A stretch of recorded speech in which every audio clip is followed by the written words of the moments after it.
നമസ്കാരം. പശ്ചിമേഷ്യയിൽ ഇസ്രായേലും ഹമാസും തുടങ്ങി വെച്ച ഒരു യുദ്ധം അത് ഇപ്പോൾ ലോകത്തിന്റെ പല കോണിലേക്ക് വ്യാപിച്ചുകൊണ്ടിരിക്കുകയാണ്. പശ്ചിമേഷ്യയിലെ ആ യുദ്ധം ഉണ്ടാക്കി വെക്കുന്ന പൊല്ലാപ്പുകൾ ചെറുതല്ല. നമുക്കറിയാം, ഇതിനോടനുബന്ധിച്ചുകൊണ്ട് ഏറ്റവും അധികം ഉയർന്നു വന്ന മറ്റൊരു വലിയ ആശങ്ക ഹൂതികളുടെ മുന്നേറ്റമായിരുന്നു. എന്തായാലും ഹൂതികൾ ചെങ്കടലിൽ സൃഷ്ടിച്ച ചില പ്രധാനപ്പെട്ട ആക്രമണങ്ങൾ അത് ഇന്ത്യ ഉൾപ്പെടെയുള്ള രാജ്യങ്ങളെ പിടിച്ചുലച്ചിരുന്നു എന്ന കാര്യത്തിലും തർക്കമൊന്നുമില്ല.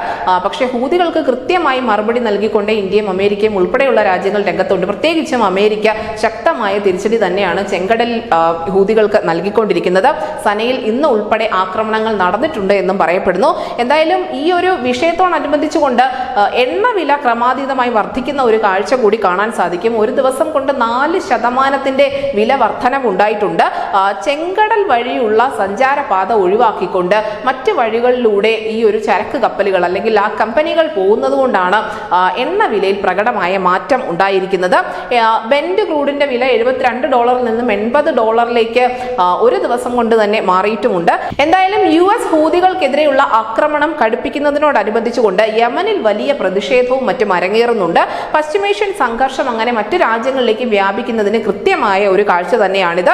മാത്രമല്ല, നമുക്കറിയാം, നിലവിൽ ഇന്ത്യ ഉൾപ്പെടെ 10ഓളം യുദ്ധ കപ്പലുകൾ ആ മേഖലയിൽ വിന്യസിച്ചിട്ടുണ്ട്. ഇതൊക്കെ കൃത്യമായും മെയിൻറ്റെയിൻ ചെയ്യണം എന്നുണ്ടെങ്കിൽ കോടിക്കണക്കിന് രൂപയുടെ ചിലവ് വരുന്നുണ്ട്. പ്രതിദിനം 600 കോടിയിലധികം രൂപയുടെ ചിലവ് ഇതിനുവേണ്ടി മാത്രമായി വരുമെന്നും പറയപ്പെടുന്നുണ്ട്.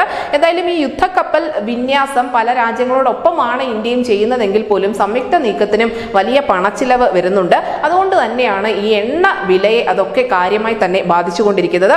എന്തായാലും ഈ പ്രശ്നം രൂക്ഷമാവുകയാണെങ്കിൽ ഇറാൻ ഉൾപ്പെടെയുള്ള രാജ്യങ്ങൾ, പ്രത്യേകിച്ചും ഹൂതികളെ ഏറ്റവും അധികം പിന്തുണയ്ക്കുന്നത് ഇറാനാണ്, ഇറാൻ രംഗത്തെത്തും എന്നുകൂടി പ്രതീക്ഷിക്കുന്നുണ്ട്. News desk news India Malayalam.